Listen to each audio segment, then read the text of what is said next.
कर्मों का फल भोगना पड़ता है। बहुत समय पहले की बात है। एक राजा राज्य करता था। वह राजा एक दिन अपनी जन्म पत्रिका पढ़ रहा था। पढ़ते पढ़ते उस राजा को ख्याल आया कि जिस समय मेरा जन्म हुआ होगा उस समय कितने मनुष्यों का जन्म हुआ होगा, लेकिन वह सभी मेरी तरह राजा क्यों नहीं बने। राजा हर दिन हर समय इसी प्रश्न का उत्तर ढूंढने में लगे रहते हैं, लेकिन उन्हें इसका उत्तर नहीं मिल पाता है। अपने प्रश्न का उत्तर पाने के लिए राजा अपने राज्य में बड़े बड़े बुद्धिमान व्यक्तियों को बुलाते हैं। राज्य में सभी बुद्धिमान व्यक्ति एकत्रित होते हैं। वह सभी यह सोच में होते हैं कि राजा ने उन्हें यहाँ क्यों बुलाया है। राजा सभी का अभिनंदन स्वीकार करते हैं और उनसे पूछते हैं कि जिस समय मेरा जन्म हुआ उसी क्षण में और कितने भी व्यक्तियों का जन्म हुआ होगा, तो उन सब व्यक्तियों में से मैं ही क्यों राजा बना। वह सभी राजा क्यों नहीं बने। सभी महान बुद्धिमान इस प्रश्न के लिए गहन सोच विचार करने लगे। वह सभी गहन सोच विचार करने के बाद वह उनके प्रश्न का उत्तर न दे सके। राज्य में एक बुजुर्ग बुद्धिमान व्यक्ति भी बैठे हुए थे। वह थोड़ी देर बाद बोले कि इस प्रश्न का उत्तर तुम्हें एक महान साधु देंगे जो कई वर्षों से एक घने वन में तपस्या कर रहे हैं। यह सुनकर राजा अगले दिन अपने सैनिकों के साथ उस जंगल की ओर निकल पड़ा। कुछ दूर पहुंचते ही राजा को वहां एक छोटी सी कुटिया दिखाई दी।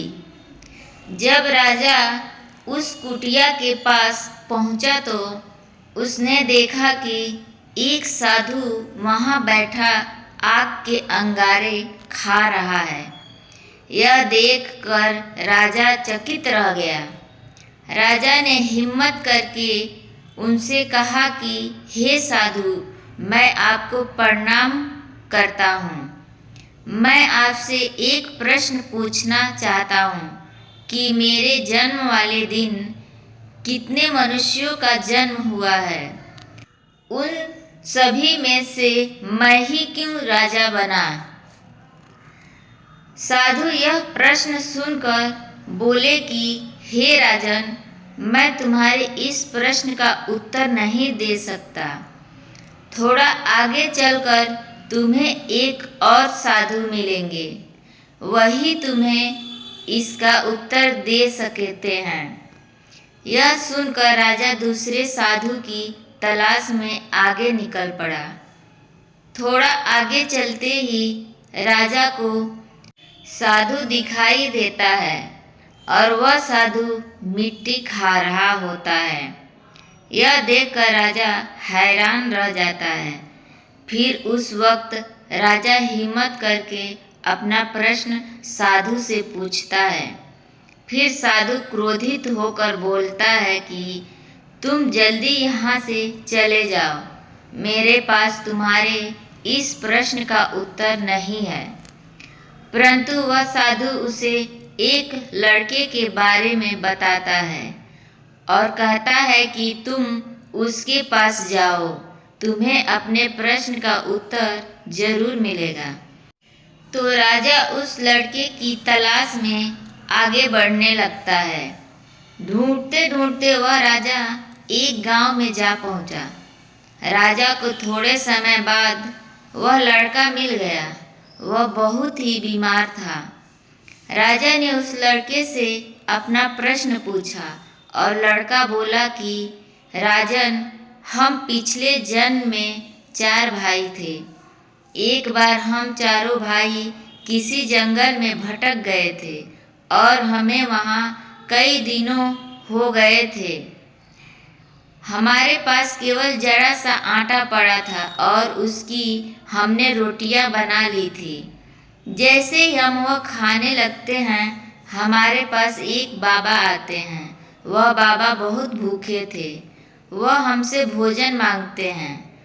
ऐसे में बड़ा भाई बोला कि यदि हमने आपको यह भोजन दे दिया तो हम क्या अंगारे खाएंगे? दूसरा भाई बोला कि अगर हमने भोजन दे दिया तो क्या हम मिट्टी खाएंगे? अब जब मेरी बारी आई तो मैंने भी रोटियां देने से मना कर दिया, परंतु राजन, तुम बहुत दयालु थे। तुमने अपने हिस्से का भोजन उस बाबा को देकर उसका पेट भरा और तुम्हारे इस पुण्य के कारण तुम इस जन्म में राजा बने। रास्ते में जो तुम्हें अंगारे खाते हुए और मिट्टी खाते हुए साधु मिले थे, वह दोनों तुम्हारे भाई थे। तुम्हारा तीसरा भाई मैं हूँ, जो इस समय मौत के मुंह में हूँ। हे राजन, इसी प्रकार हम सभी भाइयों को अपनी अपनी करनी का फल मिला है। राजा को यह सुनकर अपने प्रश्न का उत्तर मिल जाता है। उम्मीद है आपको हमारा यह कहानी कर्मों का फल भोगना पड़ता है अच्छा लगा होगा। आपने कुछ सीखा होगा। हमें कमेंट करके ज़रूर बताइएगा।